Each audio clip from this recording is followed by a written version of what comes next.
Imagine a misty morning in Paris. The year is 1849. A frail, pale figure sits at a grand piano, his delicate fingers dancing over the keys. The melodies are bittersweet, tender yet powerful, filled with longing and pain. That figure is Frédéric Chopin, one of the greatest composers of the Romantic era. But behind these melodies, behind the music that has captivated millions, lies a life of mystery, struggle, and hidden secrets.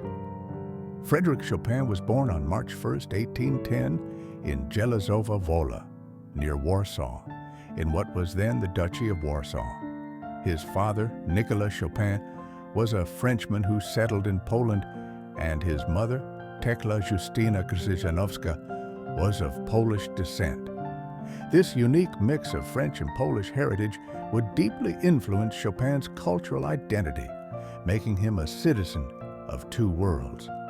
From a young age, his talent was undeniable. By the age of 7, he had already composed his first piece, a polonaise, a proud, stately dance that would become a hallmark of his style. His childhood was marked by a deep connection to Polish culture, a love that would echo throughout his music.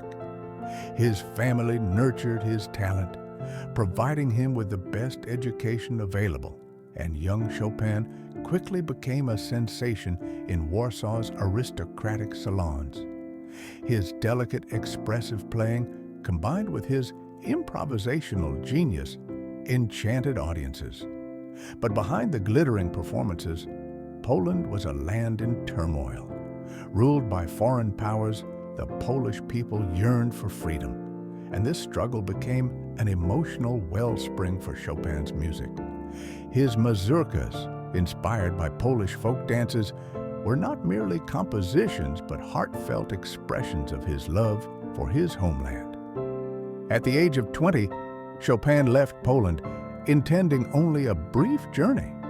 But as he reached Vienna, news of the November uprising, a failed Polish revolt against Russian rule, reached him.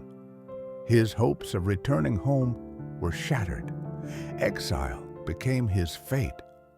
For the rest of his life, Chopin would carry a deep sense of loss, a longing for a Poland he could never return to. Settling in Paris, Chopin entered a dazzling world of art and intellect. He mingled with luminaries like Victor Hugo, Eugène Delacroix, and Franz Liszt. Yet despite his growing fame, Chopin was a man of contrasts, outwardly calm, but inwardly passionate and deeply emotional. His music reflected this complexity.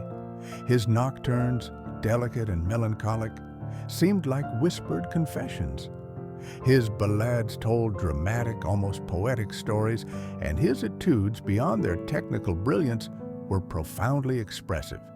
Yet his success came at a cost. Chopin's health was frail. Pale and slender, he was plagued by chronic lung disease, likely tuberculosis. His relationship with the French novelist George Sand was both a blessing and a curse. Sand was a strong, independent woman, and their romance was passionate but turbulent. They spent years together, sharing summers at Sand's country estate in Nohant, where Chopin composed some of his greatest works. But their love was as tempestuous as it was profound. Sand's strong personality clashed with Chopin's sensitivity. Their letters reveal a world of tenderness, jealousy, and heartbreak. When they finally separated in 1847, Chopin's health rapidly declined. His final years were marked by loneliness and despair. He continued teaching to support himself, but his strength faded. By 1849, Chopin was a shadow of his former self. Friends, including the great painter Eugène Delacroix, watched helplessly as he wasted away. Yet even in this darkness, his music reached new depths. Works like the Polonaise Fantaisie revealed a mature, introspective Chopin, a man confronting his own mortality. On October 17, 1849, at just 39 years old, Chopin died in Paris. His funeral was a grand affair, attended by hundreds, with Mozart's Requiem sung just as he had wished.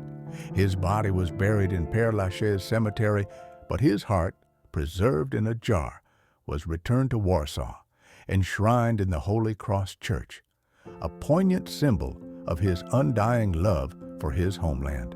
But Chopin's story did not end with his death. His legacy continued to grow, his music inspiring generations of composers, from Debussy's dreamlike harmonies to Rachmaninoff's passionate melodies.